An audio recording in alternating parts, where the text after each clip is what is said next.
Are Lucy and Jules the same person? Welcome back. This is Sean's Take, and my name is Sean Redmond. And today my take is on Orphan Black Echoes, Episode 2, entitled Jules. So this is your spoiler warning. From here on out, I'll assume you've seen the episode or don't care if I spoil it.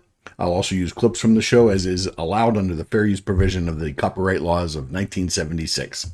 Let's unpack. So I'm going to do a quick recap of what happened in the episode, and then talk about what I thought of it. There should be timestamps in the description if you want to jump ahead, but stick around, let's go through it together. This is following the original series Orphan Black sort of framework for how they're telling us the story and what they're telling us and what they're not telling us and things. So actually in the comments, let me know if you're watching this as a new series or if you're watching this as a sequel series, if you watched the original or not. Let me know. Just interested. So this episode begins with Lucy and Jules going to see Craig. And Craig's in the middle of a session with a group. And one of the members of the group is Lucy's ex, who she ghosted when she left town over a year ago. And she writes poems about it, apparently a lot of poems. And they all seem to be very good. So Craig does advocate for Jules not to be tied up, not to be a prisoner, but he doesn't actually do much of anything about it. And he does end up talking to her as a counselor. And they do learn a few things. Jules does escape by stabbing Lucy. Lucy doesn't go to the hospital. She goes to Jack, who was a medic in the military. So he does stitch her up. And then in what I think is the highlight of these first two episodes, we did see in the previous episode that Kira was on the phone with her aunt Cosima. And we find out in this episode that Cosima sent Uncle Felix to see how Kira's doing. And he walks in, and it's the same actor, and he says, "Hello, monkey," which was fantastic.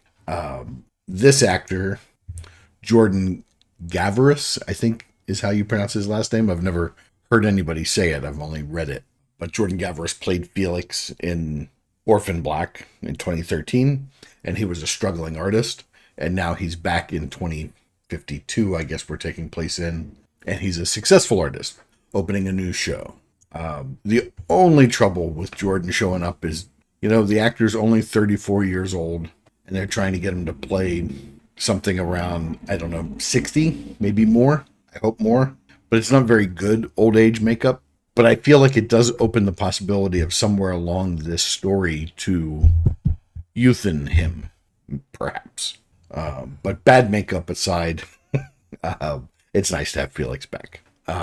So back at Craig's, we do see Lucy telling Jules about the printing process, or whatever she thinks, that they're the same person. But they share the scar, but they don't share I'm not sure, the infrared or the black light label that Lucy has, Jules doesn't have. At least she doesn't have it in the same place. So Tom and Emily are detectives, security for the Darrows Corporation, for the company that's funding Kira's research. I hope we're supposed to really dislike Tom. That little toothpick thingy that he keeps messing with, and it just makes me nuts. I just want to shove that thing up his nose. But Emily seems to be a little more thoughtful or understanding of things. So when they go see Mr. Davros, they have to go through this whole clean room, clean suit. They didn't fully explain what was happening, that they couldn't contaminate, because they were outside and it's hard to keep contaminants away from things that are outside, or if it's just a test to see if they'll do it. But so Darrows actually seems to take Emily a little more seriously than he does Tom. So maybe that's a read into everything that's coming forward. And they're hunting Lucy, and they know that Lucy kidnapped Jules, which could be a problem for everybody. So back at the hideout, where Jack and his daughter Charlie and Lucy are crashing with the army friend of Jack's, Tina, where they're discussing things when Lucy shows up with a hole in her shoulder that Jack has to sew back up. Everybody tries to reassure Charlie that Charlie didn't do anything wrong. That Charlie was protecting Lucy, that it was the guy attacking Lucy's fault. But of course, this character is supposed to be, they actually make a reference to becoming a teenager soon, and that's 13. We might have wanted to rewrite that a little. I'm not sure how old the actor is that plays Charlie. It doesn't, the age of 12 doesn't seem to fit here, but we'll move on. As I was trying to look that up, I did find that this series in the show's reality takes place 40 years after the episodes or the events of Orphan Black. So if Felix was in his mid to late 20s, he's in his mid to late 60s, maybe 70 now. But again, I'm not going to dwell on that. So we do see that Lucy goes to investigate Jules's stepmother, or adopted mother at her work. And of course it's high tech, and she gets caught in the vestibule between the doors and gets scanned by the building's AI and is identified as Jules. So whether they're doing retina, fingerprint, or DNA, it's all the same. And she's recognized as Jules. And of course, Neva, and Neva, the adoptive mother, gets the alert that Jules is at her office. So she calls in to say it was a false positive. Lucy does find a little evidence to move forward with her looking for things and the name of the building from which Jules was adopted. Jules is disconcerted by all of the events and calls her grandfather, who she has a hard time getting a hold of, but then she does, and she asks how she got the scar, and he says it was a bicycle accident. And then they hang up, and we see the actor playing the grandfather get up and walk off the set at Darrow's. He's only playing her grandfather, and that's where the episode drops, in another hangar-looking warehouse place with a set, and them walking away. So there's a lot happening, and a lot not happening. But I think they're balancing really well between suspense, exposition, and storytelling.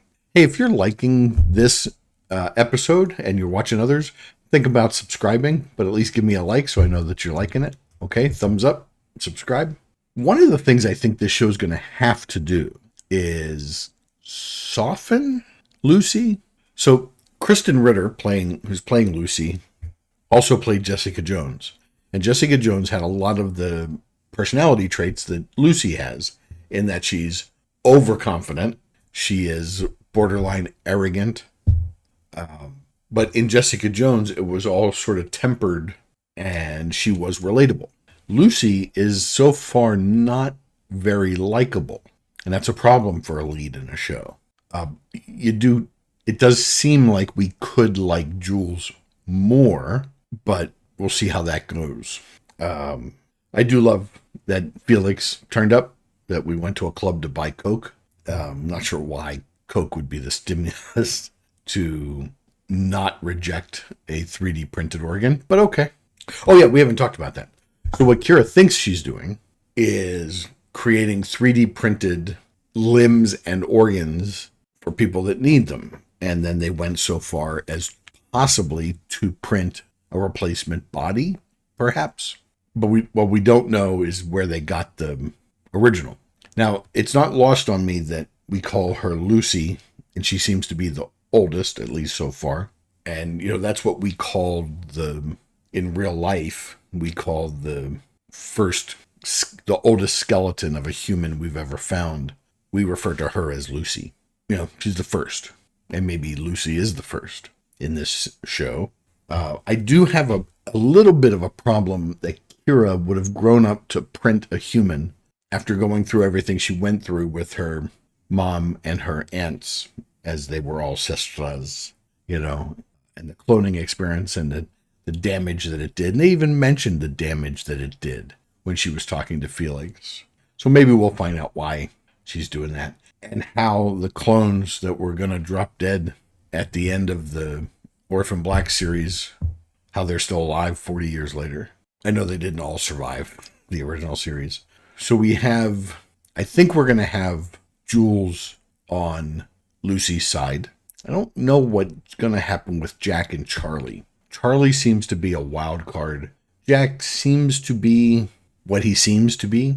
You know, the Darrow's company doesn't seem to have been containing Lucy in her trailer on Jack's property, as if, you know, Jack was her handler.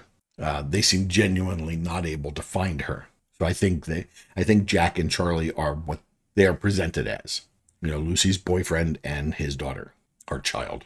One of the other things I think this show is really good at, and it was good at in the original series, and it's pretty good at it now, is not, while being inclusive, I'm going to try not to use any buzzwords that kick anybody off from liking the show.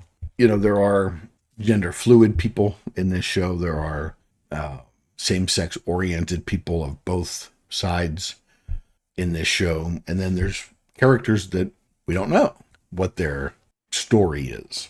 And we're not beaten over the head with it. Okay, Felix beats you over the head with it, but that's Felix's character. That's part of the storytelling. It makes him colorful. You know, Jules's quote-unquote brother actually said that they are trying to get the adoptive parents off of the gender paradigm, male-female paradigm.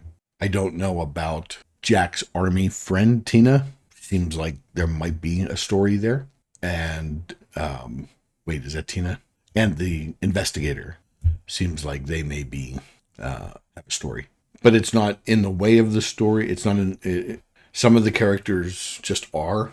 Some of the characters are intricate to the story. So what do you think of this show so far? I think we're doing good. It's funny, I can't see my note right now. We did discover that we are, in fact, in Boston. I believe that's correct. I think they film in Toronto, but they're actually in Boston in 2054, whatever we are in now. I wouldn't have guessed Boston, but they actually said it. Let me know what you think. Maybe I'm not familiar enough with the city of Boston and its skyline. Explain to me why we know it's Boston in the comments. Okay? Well, I appreciate your time. I hope you're enjoying Orphan Black Echoes. I am going to put out a video maybe soon about why I didn't do an episode breakdown of Dark Matter. I found that show to be very disappointing. But that's it for this one. I'll see you when episode 3 drops. But for now, this is Sean's Take. I'm Sean. See you later.